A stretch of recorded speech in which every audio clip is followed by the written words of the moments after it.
बंगाल में दूसरे चरण की वोटिंग के दौरान कई जगह हिंसा देखने को मिली है। वोटिंग के दौरान टीएमसी बीजेपी कार्यकर्ताओं ने हंगामा मचाया है और वहीं सीपीएम ने विरोध में जाम लगाया है। गृह मंत्री अमित शाह ने पुडुचेरी के लॉसपेट में रोड शो किया। 5 राज्यों में से केंद्र शासित प्रदेश में सत्ता की चाहत में बीजेपी ने पूरी ताकत झोंक दी है। यहां पार्टी के दिग्गज नेताओं को प्रचार का जिम्मा सौंपा गया है। तमिलनाडु में गृह मंत्री अमित शाह ने जनसभा करते हुए कहा कि डीएमके और कांग्रेस पार्टी ने मन में तमिलनाडु की जनता की चिंता नहीं है। सोनिया गांधी को राहुल गांधी की चिंता है और स्टालिन को उदयनिधि की चिंता है। ये दोनों अपने बेटों के लिए काम कर रहे हैं। असम और पश्चिम बंगाल में दूसरे चरण की वोटिंग जारी है। इस खास मौके पर पीएम नरेंद्र मोदी ने ट्वीट कर ज्यादा से ज्यादा वोट करने की अपील की है। असम के लिए दूसरे चरण में सभी पात्र मतदाताओं से पीएम ने अपील करते हुए अपने मताधिकार का प्रयोग करने और लोकतंत्र के त्योहार को मजबूत करने को कहा है। वहीं पश्चिम बंगाल के लोगों से भी उन्होंने रिकॉर्ड नंबर पे वोट डालने की अपील की है। पीएम मोदी असम के कोकराझार में प्रचार करते हुए पहले चरण के मतदान में एनडीए को भरपूर आशीर्वाद दिया। पीएम ने कहा कि यहां के नौजवानों में फुटबॉल बहुत फेमस है। मैं उनकी भाषा में कहूं तो कांग्रेस और उसके महाझूठ को यहां के लोगों ने फिर रेड कार्ड दिखा दिया है। असम में प्रचार करते हुए पीएम मोदी ने लोगों को अफवाह फैलाने वालों से दूर रहने की अपील की है। पहले चरण की तरह से दूसरे चरण में भी लोगों से आशीर्वाद की उम्मीद की है। असम में डबल इंजन की सरकार की भव्य विजय के लिए भरपूर मतदान करने को कहा है। पीएम ने मतदान में मिल रही खबरों को एनडीए के लिए उत्साहजनक कहा। तमिलनाडु में चुनाव प्रचार शबाब पर है। यहां डीएमके के अध्यक्ष एमके स्टालिन ने मेट्टापालायम में रोड शो किया। स्टालिन ने केंद्र की नीतियों के लिए हमेशा बीजेपी का विरोध किया। उन्होंने सीएए का विरोध करते हुए राज्य में नहीं लागू करने का वादा किया है। पश्चिम बंगाल में दूसरे चरण का मतदान जारी है। 4 जिलों की 30 विधानसभा सीटों पर आज वोट डाले जा रहे हैं, जिन्हें कुल मतदाताओं की संख्या 75,94,549 है, जो आज अपने मताधिकार का इस्तेमाल करेंगे। वहीं बंगाल चुनाव में सुरक्षा की दृष्टि से केंद्रीय सुरक्षा बलों की 800 कंपनियां तैनात की गई हैं। पश्चिम बंगाल के दूसरे चरण के सबसे हॉट सीट नंदीग्राम में भी वोटिंग जारी है। इस सीट पर मुख्यमंत्री ममता बनर्जी के खिलाफ बीजेपी प्रत्याशी शुभेंदु अधिकारी के बीच दिलचस्प मुकाबला है। सुरक्षा की दृष्टि से पूरे नंदीग्राम में धारा 144 लागू की गई है। साथ ही ड्रोन से भी निगरानी की जा रही है। बीजेपी के दिग्गजों का प्रचार अभियान जारी है। इसी कड़ी में बीजेपी अध्यक्ष जेपी नड्डा ने केरल के अंटीगल में जनसभा की। बीजेपी ने 40 करोड़ महिलाओं के लिए जनधन खाते खोले। वहीं त्रिशूर में महिलाओं के सवाल के जवाब भी उन्होंने बात कही है। असम विधानसभा में दूसरे चरण का मतदान जारी है। 13 जिलों के 39 सीटों पर मतदान हो रहा है। चुनावी मैदान में कुल 345 उम्मीदवार है, जिनमें से 26 महिला उम्मीदवार है। 126 सीट वाली असम विधानसभा में 86 सीटों पर मतदान आज पूरे हो जाएंगे। पश्चिम बंगाल की मुख्यमंत्री ममता बनर्जी ने बड़ा दावा खेला है और उन्होंने सभी बीजेपी विरोधी दलों को चिट्ठी लिखकर एकजुट होने की अपील की है। ममता ने लिखा है कि मैं इस बात को लेकर चिंतित हूं कि बीजेपी की केंद्र सरकार लोकतंत्र खत्म करने की कोशिश कर रही है। उन्होंने लोकतंत्र बचाने के लिए बीजेपी के खिलाफ इकट्ठा होने की अपील की। दिल्ली में मार्च में खात्मे में साथ गर्मी का कहर शुरू हो गया है। वहीं गर्मी के साथ आग लगने की घटना भी शुरू हो गई है। दिल्ली के पीतमपुरा सब्जी मंडी की कुछ दुकानों में आग लग गई। आग की सूचना पर फायर ब्रिगेड की टीम ने मोर्चा संभाला। मुंबई के पूर्व पुलिस आयुक्त परमवीर सिंह को सुप्रीम कोर्ट के बाद हाई कोर्ट से भी निराशा मिली है। बॉम्बे हाई कोर्ट से बुधवार को परमवीर सिंह की जनहित याचिका पर सुनवाई के दौरान फटकार लगाते हुए कहा कि गृह मंत्री अनिल देशमुख के खिलाफ एफआईआर क्यों नहीं दर्ज की। उन्होंने कहा कि पहले इस मामले में एफआईआर दर्ज कराएं, उसके बाद ही जांच सीबीआई को सौंपी जा सकेगी। केंद्र सरकार के 3 कृषि कानूनों को लेकर सुप्रीम कोर्ट की कमेटी ने बुधवार को अपनी रिपोर्ट कोर्ट को सौंप दी। कमेटी ने 85 किसान संगठनों से मिलकर हर एक पहलू पर चर्चा की। रिपोर्ट को लेकर कृषि मामलों में एक्सपर्ट की भी राय ली गई। सितंबर 2020 में सरकार ने 3 कृषि कानून को संसद में पास कराने के बाद राष्ट्रपति ने इन पर मुहर लगा दी थी। संयुक्त किसान मोर्चा ने मई में संसद मार्च की घोषणा की है। किसानों और मजदूरों के अलावा महिलाएं, दलित, आदिवासी, बहुजन, बेरोजगार, युवा और साथ ही समाज के हर वर्ग इस मार्च का हिस्सा होगा। ये कार्यक्रम पूरी तरह से शांतिपूर्वक रहेगा। लोग अपने वाहनों में गांव से दिल्ली की सीमाओं में आएंगे। इसके लिए दिल्ली की सीमाओं पर पैदल मार्च किया जाएगा। आरएसएस प्रमुख मोहन भागवत संस्कार भारती के कला परिसर का लोकार्पण 2 अप्रैल को दिल्ली में करेंगे। संस्कार भारती कार्यालय में बना ये कला संकुल मूलत कला संस्कृति गतिविधि परिसर है। यहाँ कला, साहित्य, रंगमंच का संयोजन और प्रमोशन किया जाएगा।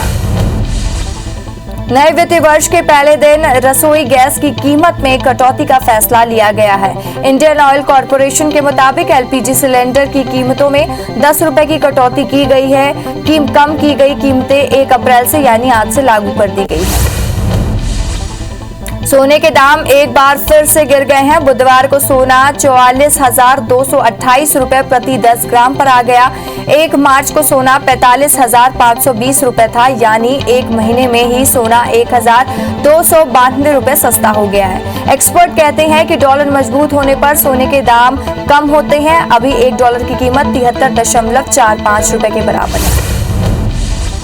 91वें दादा साहब फाल्के अवार्ड का ऐलान कर दिया गया है। 3 मई को सुपरस्टार रजनीकांत को फाल्के अवार्ड दिया जाएगा।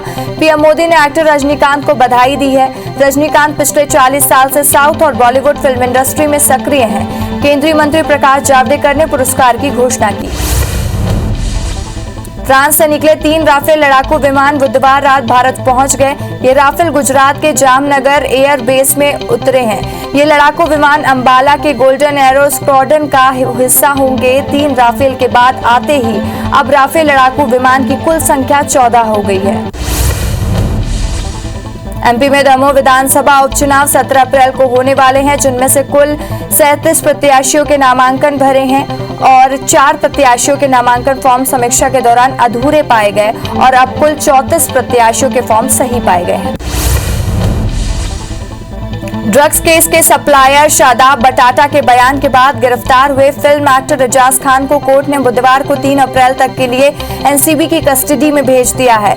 इससे पहले एनसीबी ने कोर्ट में कहा था कि व्हाट्सएप चैट्स मिले हैं, वॉइस नोट मिले हैं जो ये कंफर्म करते हैं कि ड्रग्स मामले में एजाज खान सम्मिलित है। केंद्र सरकार ने पैन के आधार कार्ड लिंक करने की तारीख 30 जून तक बढ़ा दी है। इनकम टैक्स विभाग ने कहा था कि केंद्र सरकार ने कोविड-19 महामारी के उत्पन्न होने वाली कठिनाइयों के मद्देनजर पैन को आधार के साथ जोड़ने के लिए आखिरी तारीख 31 मार्च को बढ़ाकर 30 जून तक कर दी है। सैलरी स्ट्रक्चर में होने वाले बदलाव को केंद्र सरकार ने फिलहाल टाल दिया है।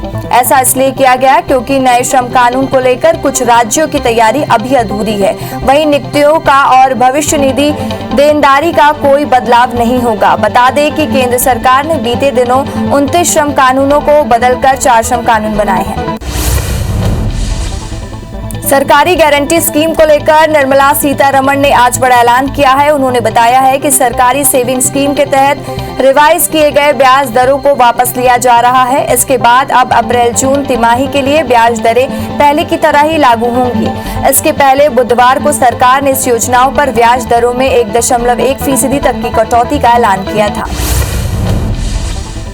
गुजरात के चर्चित इशरात एक एनकाउंटर केस में सीबीआई कोर्ट ने फैसला दिया है। इसमें कोर्ट ने क्राइम ब्रांच के 2 पूर्व अधिकारी गिरीश सिंघल, तरुण बारोट के मौजूदा एसआई अनुज चौधरी को बरी कर दिया है। कोर्ट ने कहा है कि इशरत जहां लश्कर-ए-तैयबा की आतंकी थी। सीबीआई कोर्ट ने खुफिया रिपोर्ट के मद्देनजर यह फैसला सुनाया।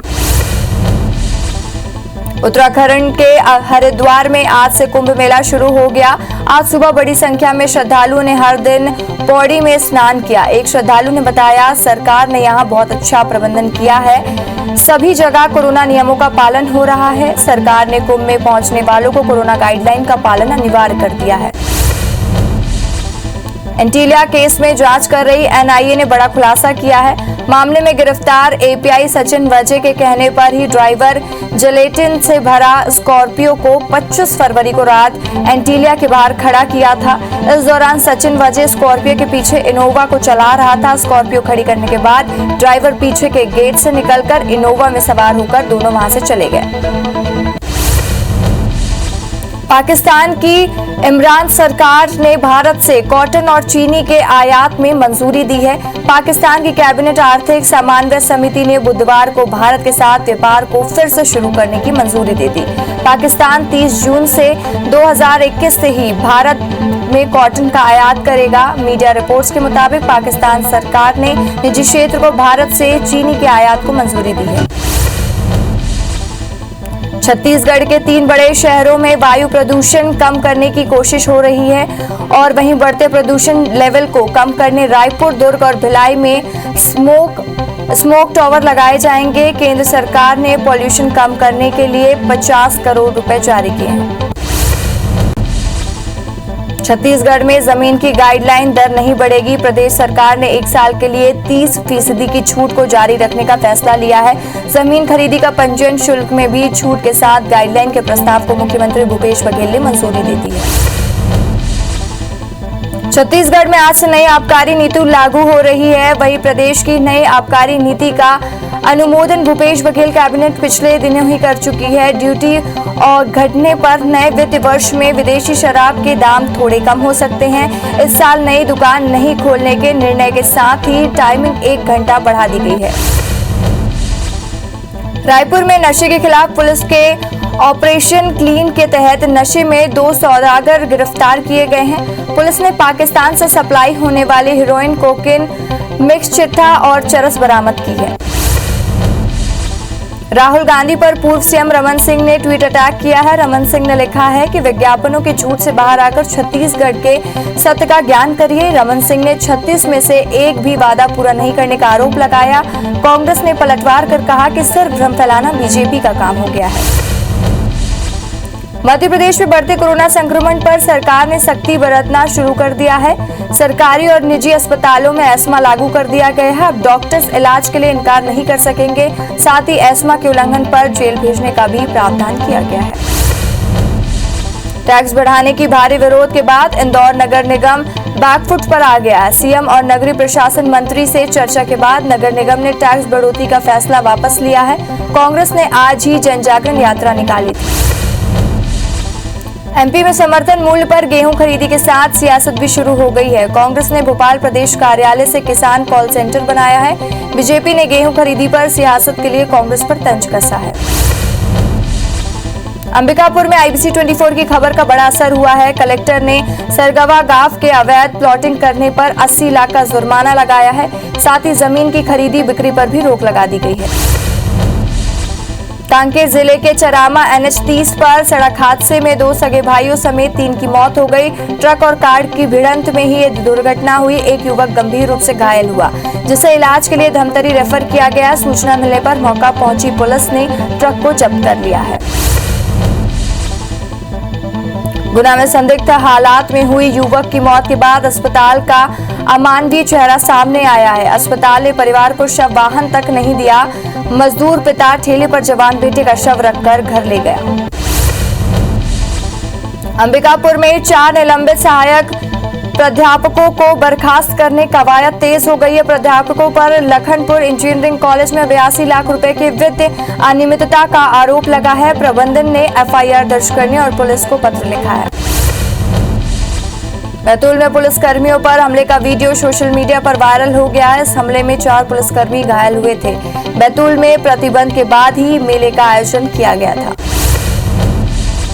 श्योपुर में 2 दिन में दूसरी बार आग लगने का मामला सामने आया है, जहां श्यामपुर गांव में लगी आग खेतों तक पहुंच गई। इतना ही नहीं, बाड़े और टपरी में भी आग लग गई। गांव में अफरा तफरी मच गई, जिसके बाद ग्रामीणों की तरफ से आग बुझाने का प्रयास जारी है।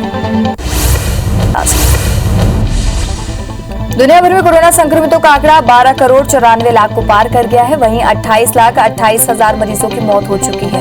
दुनिया भर में 10 करोड़ 44 लाख मरीज कोरोना को हराकर स्वस्थ हो चुके हैं। हालांकि दुनिया में 2 करोड़ 22 लाख एक्टिव मरीजों का इलाज जारी है। संक्रमण के मामले में अमेरिका और ब्राजील के बाद भारत तीसरे नंबर पर बना हुआ है। फ्रांस में कोरोना की तीसरी लहर के बीच देशव्यापी लॉकडाउन लगा दिया गया है।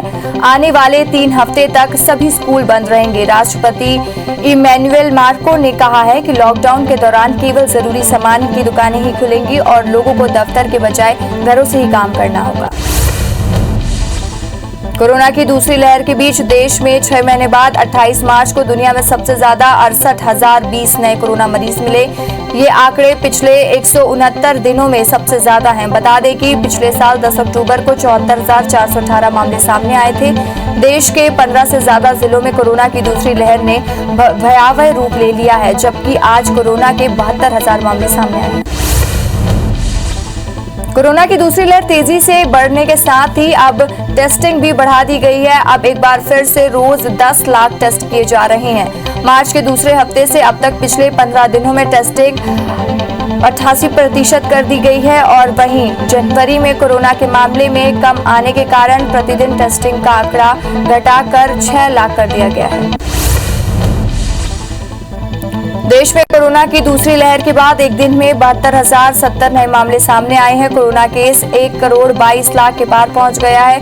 कोरोना से 458 नई मौत से अब तक आंकड़ा 1,62,000 के पार पहुंच गया है। वहीं संक्रमण के मामले में भारत दुनिया में तीसरे नंबर पर पहुंच गया है। हालांकि देश में 24 घंटे में 40,417 मरीज ठीक हुए हैं।